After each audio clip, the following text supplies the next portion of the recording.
reds, not at all. Eric, you mentioned something about cobia. I was going to talk about that story with you and Joe and the whole audience. Like when you let me have a moment, I was going to talk about that because we talked. Okay, go right ahead. You and I Step chatted in, last night. Okay, so I know you see cobias when you're diving quite often, right? You've obviously spear. We do.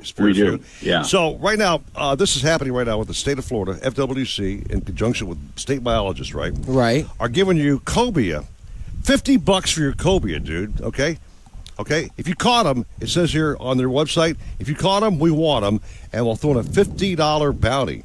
Now, here's the deal, man. Researchers are looking to work with these fish you guys turn in your filleted cobia on ice, right? You call the biologist, there's numbers online at myfwc.com.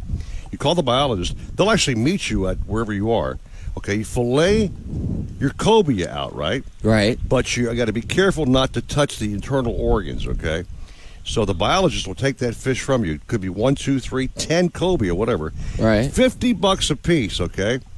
And they'll take the carcass, give you back the fillets to you, Jim, Matthew, or Joe, whomever. There you go. And they take the carcass back to the lab, and they're actually, now I'm not making a joke here, but they're looking at the nads of the cobia. Oh, okay. They're trying to determine where these fish are reproducing at, where they're spawning at. Are they spawning here? Are they spawning up in North Florida, off of Georgia, whatever else? So it's a really large area.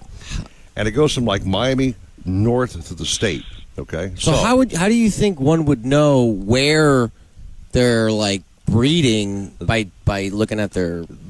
Well, because when they're excitable, there's a certain thing they can see that basically tips them off that the cobia are in that mood. Okay. So if they're in a mood off Hollywood or Fort Lauderdale, Miami, they can tell by looking at these things, Jimmy, that those cobia are ready to do their thing. Gotcha. It's a very scientific thing that's way above my small genius. Okay, and mine too. Typically, summertime is not cobia season for us down here. Yeah. Water temperature is usually too warm for it. Right. We're still in the mid 80s, which is I love this time of year. September, October.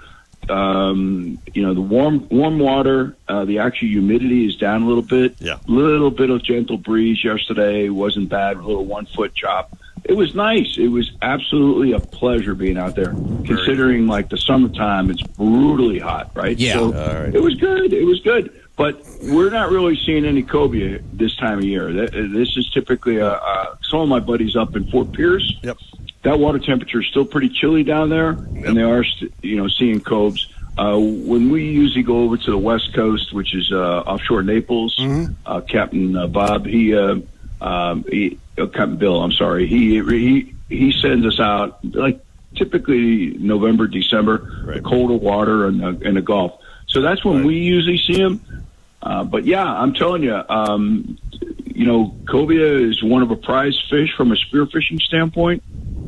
They're usually they're pretty aggressive when you hit them. Oh yeah, Jim. Jim. Yeah. We're out of time. Your air tank just went on E. Okay. Oh man. Sorry, you got to give me a little warning. You're sucking on the pounds. You're pulling the reserve handle, man. You're on a reserve right now on your tank. Well, thank you, Jim. All right, as always, man. Catch him up, boys. Yeah. All right. Jim, I'll see you at our spot. Of all course right. you will, yeah. I got 20 you. Dunkin' bags of Donuts, bugs. Deerfield. All right.